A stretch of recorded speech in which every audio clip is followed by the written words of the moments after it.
Welcome to the Flat Track Factory. We've reached the end of the 2021 race season, or at least I have in my region, and the Rotax framer is ready to be stripped down and sent to the spa for a treatment. Next year, 2022, this engine, originally raced in 1982, will be racing against motorcycles 40 years its junior. How do we keep up? Well, it had some innate natural advantages that I've talked about in some other videos you can check out on my channel. The favorite one to talk about is its large internal rotating mass. The clutch basket, the clutch, the crank, all of these things help it make a particular type of power, very broad torque curve at relatively low revs, and it is uniquely suited to get traction. So we're going to continue to work with its strengths and, of course, try to make up for some of its weaknesses.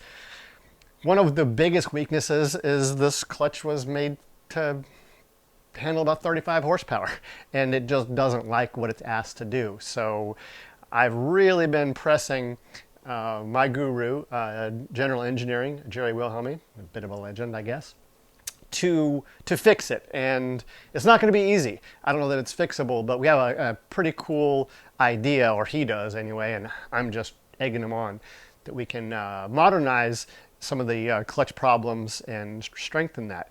He also told me a couple of years ago when we went to this particular cylinder head configuration that this was the end, and to stop pestering him, that's all that could be had. And I knew that was not true because he always comes up with something if I just wait, and waiting worked. So he has a new cylinder head design that he has prototyped and tested, and it is going to give us a little bit more. So we'll try that hopefully, and actually maybe get a little bit more torque over a broader range. And again, play to the bike's strengths. And of course, that allows this bike to do some things that maybe the modern dirt bikes can't quite do as well in certain circumstances. So again, play to the strengths. I find this bike can be turned very easily with the very broad torque band. That throttle twist can help you turn the bike without having to go to the front end a little easier than some of the modern bikes. Of course, these distinctions are very minor, and obviously well-ridden motorcycles of either type win races. So again, we're just we're splitting hairs here for these small differences. And of course, third gear takes a pasting in these bikes. Again, it's not really made for this type of workload. So all these little bits will get refreshed. The crank will be pulled out and trued. They always bend a little bit. So fun little engine builder tweaks to keep it fresh 40 years after this design came into flat track. On the suspension front, these modern bikes are just better and better and better, and keeping up with them is quite difficult on the suspension front. This bike has some pretty serious weaknesses in suspension plushness and compliance, particularly on the rough stuff. I think it works really well in some circumstances, but in other times it's just not good enough, or I'm not good enough with it, but the result remains the same. So we're going to need some updates. Particularly in the choppy chatter type bumps where the dirt bikes just seem to be effortless, and this bike just beats you up and the tires come off the ground. So we're going to try to work on that to get a lot more suppleness in the suspension over the rough stuff. And some other fun stuff that we have coming. Well, of course, it's war weary.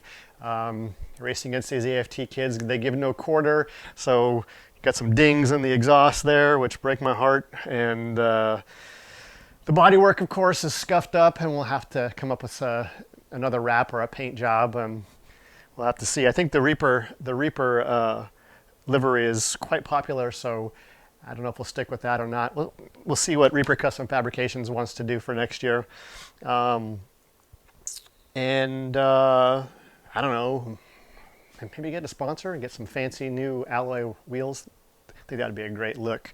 Also thinking about putting together a new chassis, kind of converting this chassis to a B bike, practice bike sort of stuff, or maybe since I kind of have this particular setup the way I like it, copy this over to a new chassis and take this bike for like a slippery track or a rough track setup, and that way I could have two bikes to choose from.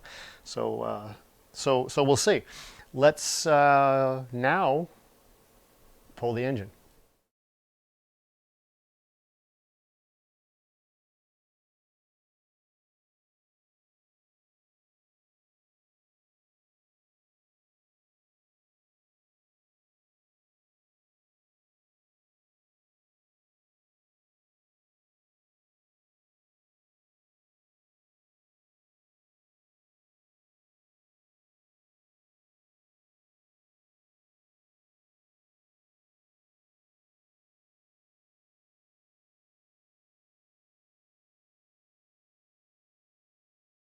And there we go.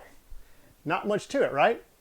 This engine goes in that cooler, take it to UPS, and a quick 3-day trip to Minnesota. I've got a bunch of cool ideas coming up now that I'm not racing so much to bring you some new fun videos. I'll give you a peek. Since you've waited this long, you must be interested. One of the most common requests I get is chassis setup, suspension settings. And really I've hesitated because I often have to go, well, I always have to go to professionals, people who have got much more experience than that and can help me work through those problems. So a friend of mine, Davey Durrell, has moved to the Carolinas from Colorado, and I've been racing with him the last couple rounds, and he's agreed to come to my channel and talk about the basics. So if you'd like to comment down below and let me know what some of the things you want to do. I think we have some ideas, but we always like to hear what you have to say. Also, do me a favor. If you've made it this far, you must like this type of content. Please consider subscribing to the channel so you get notified when these videos come out. Hit the little bell so it notifies you. Like the video. Liking the video, or even disliking the video, is huge for a tiny channel like this. We're a niche deal, and YouTube doesn't really care about it a whole lot. So if you like the video, and the huge one would be to share it on social media platforms.